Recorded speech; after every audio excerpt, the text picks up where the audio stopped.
adalah gembalaku, takkan kekurangan aku. Ia membaringkan aku di padang berumput hijau. Saudara-saudara yang terkasih di dalam Kristus, selamat pagi. Salam jumpa lagi dalam Sabda Siap Saji. Hari Sabtu 2 September 2023, Pekan Biasa yang ke-21. Marilah kita berdoa dalam nama Bapa, Putra dan Roh Kudus. Amin. Allah Bapa yang Maha Pengasih, semua orang Kau bimbing dan Kau beri kesempatan untuk mengasihi sesama. Semoga kami semua yang berkumpul di sini semakin tekun belajar mengasihi dan memperhatikan dalam setiap kehidupan kami dengan pengantaran Kristus Putramu, Tuhan kami, yang bersama dengan Dikau dalam persekutuan Roh Kudus, hidup dan berkuasa Allah sepanjang segala masa. Amin. Tuhan bersamamu Dan bersama rohmu. Inilah Injil Yesus Kristus menurut Matius. Dimuliakanlah Tuhan. Pada suatu hari Yesus mengemukakan perumpamaan berikut kepada murid-muridnya. Hal kerajaan surga itu seperti seorang yang mau bepergian ke luar negeri, yang memanggil hamba-hambanya dan mempercayakan hartanya kepada mereka. Yang seorang diberinya 5 talenta, yang seorang lagi 2 dan seorang lagi 1. Masing-masing menurut kemampuannya. Lalu ia berangkat. Segera pergilah hamba yang menerima 5 talenta itu. Ia menjalankan uang itu dan memperoleh laba 5 talenta. Hamba yang menerima 2 talenta pun berbuat demikian dan mendapat laba 2 talenta. Tetapi hamba yang menerima 1 talenta itu pergi, lalu menyembunyikan uang tuannya. Lama kemudian pulanglah tuan hamba-hamba itu, lalu mengadakan perhitungan dengan mereka. Hamba yang menerima 5 talenta datang dan membawa laba 5 talenta. Ia berkata, "Tuan, 5 talenta Tuhan percayakan kepadaku. Lihat, aku telah memperoleh laba 5 talenta." Maka kata tuannya kepadanya, "Baik sekali perbuatanmu itu, hamba yang baik dan setia. Engkau telah setia dalam perkara kecil. Aku akan memberikan kepadamu tanggung jawab dalam perkara yang besar. Masuklah dan turutlah dalam kebahagiaan Tuanmu." Lalu datanglah hamba yang menerima 2 talenta, katanya, "Tuan, 2 talenta Tuhan percayakan kepadaku. Lihat, aku telah mendapat laba 2 talenta." Maka kata Tuhan itu kepadanya, "Baik sekali perbuatanmu, hamba yang setia dan baik. Karena engkau telah setia memikul tanggung jawab dalam perkara kecil, maka aku akan memberikan kepadamu tanggung jawab dalam perkara yang besar.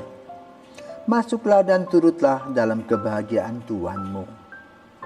Kini datang juga hamba yang menerima 1 talenta dan berkata, "Tuhan, aku tahu bahwa Tuhan adalah manusia kejam, yang menuai di tempat Tuhan tidak menabur, dan memungut di tempat Tuhan tidak menanam.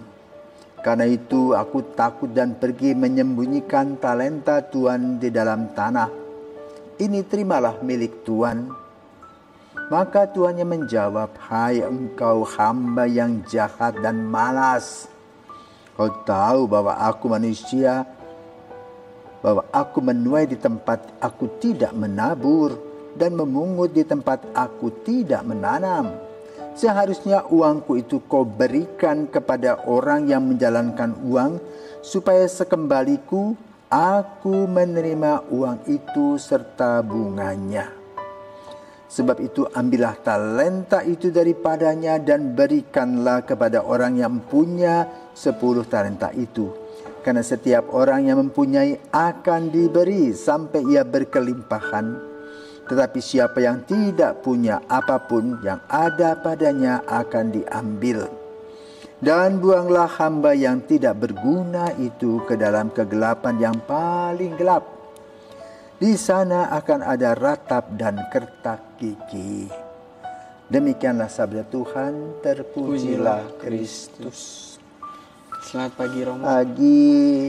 Injil pada hari ini memperlihatkan Yesus yang memberikan perumpamaan sesuai dengan gambaran kami para seminaris di tempat pendidikan calon imam ini. Para pembina selalu melatih kami dalam bertanggung jawab, mulai dari yang kecil sampai yang besar.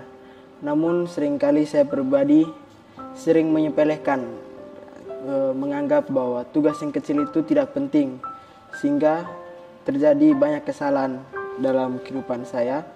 Lalu di sisi lain, seringkali juga atau banyak orang yang merasa bahwa mereka itu tidak memiliki kemampuan apa-apa, di mana mereka selalu katakan bahwa Tuhan itu tidak adil sehingga Ia tidak memberikan kepada saya apa yang orang lain miliki, dan itu sangat luar biasa, dan hal itu cenderung membuat mereka tidak percaya diri. Lalu? Itu aja, Rom. Sekian. Selamat pagi Pedro. Kalau kita melihat perumpamaan itu, apa sih tujuannya? Tujuannya adalah menyadarkan kita akan karunia-karunia yang Tuhan berikan kepada kita. Apakah kita mengolahnya dengan baik atau tidak? Maka kalau kita perhatikan secara sosiologis, kita dilahirkan dari sebuah keluarga dengan gradasi tertentu. Ada anak yang lahir dari kelompok crazy rich, ada yang dari kelompok rich saja, ada yang sedang, ada yang kurang, bahkan miskin, bahkan makan pun susah. Sering kita melihat itu sebagai ketidakadilan Tuhan. Padahalnya Tuhan itu memberi kepada setiap kita pergerakan. Contoh ya, seekor ayam ketika dia keluar dari cangkangnya, langsung dia bisa berjalan, cari makan.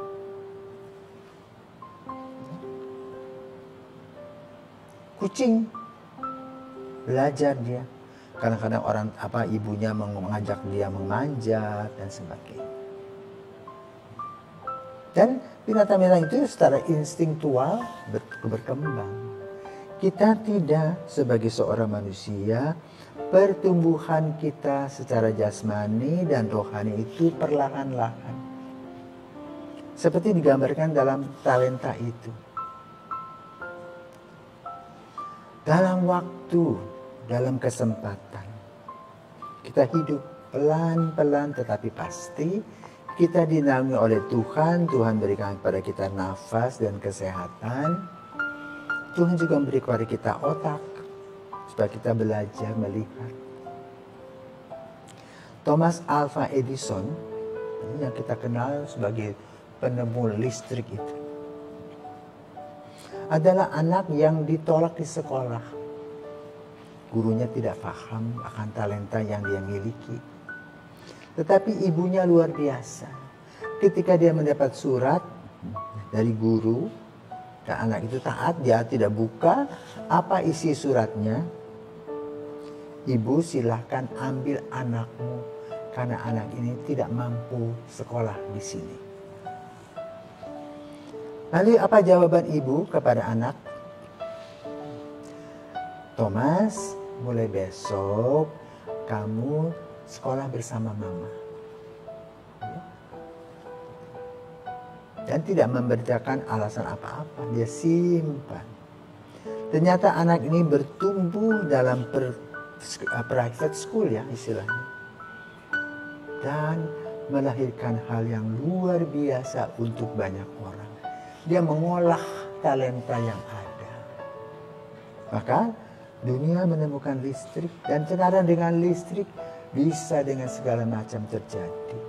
Kereta listrik, mobil listrik, pesawat, dan sebagainya.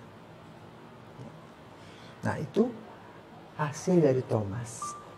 Kira-kira itulah yang juga harus kita tumbuh kembangkan dalam hal iman. Iman itu tidak hanya kita kubur, tetapi iman itu harus diberdayakan, harus dipublikasikan melalui hidup kita sehari-hari, sehingga iman itu membawa orang lain kepada terang. Itulah yang disebut dengan talenta yang berkembang. Ya, 50 talenta, 2 talenta atau 5 talenta bertumbuh.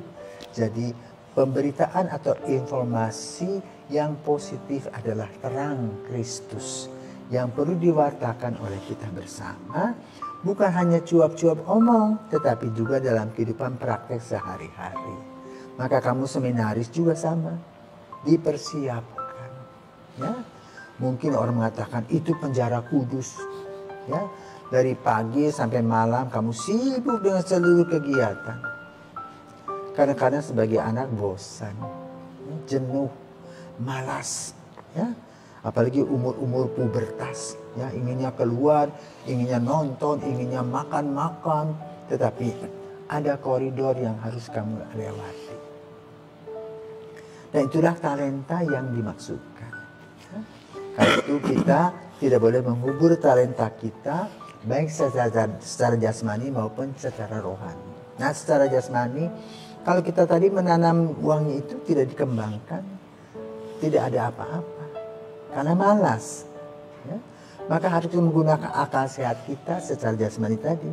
Dengan 2 talenta, bagaimana dengan 2 talenta ini kita bisa menghasilkan hal-hal yang lebih positif. Apalagi ya kalau kita mempunyai 5 talenta.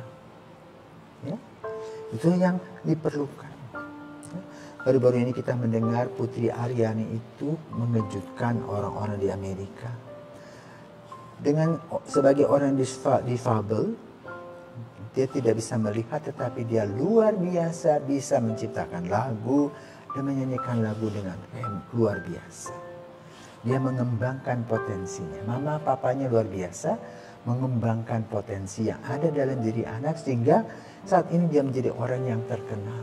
Dengan keterbatasan yang Tuhan berikan, ternyata di balik layar itu Tuhan juga memberikan anugerah yang luar biasa. Itulah talenta. Maka kita pun juga harus mengembangkan dan menumbuhkan talenta kita dalam keluarga kita. Jadi keluarga ini perlu mengembangkan iman kita secara jasmani. Anak harus mengadakan mempunyai pendidikan yang positif dan baik, sehingga akan ada hasil pada waktunya. Ya. Semoga Bapak Ibu sadar bahwa kesempatan yang Tuhan berikan cuma 1 kali. Dan waktu sudah akan lewat begitu saja. Kalau kita tidak pernah mengisinya dengan baik, maka kita seperti orang yang menaruh talenta dibungkus di kertas. Tidak ada hasil apa-apa.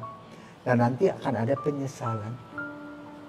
Tetapi orang yang berjuang dalam proses jatuh bangun, dalam mengembangkan baik pekerjaan maupun imannya, dia akan menghasilkan buah yang baik. Seperti peribahasa mengatakan, siapa yang menabur dengan air mata akan menuai dengan tertawa. Semoga perumpamaan ini dapat kita renungkan dan kita memilih mana yang harus kita lakukan. Selamat pagi, Tuhan memberkati.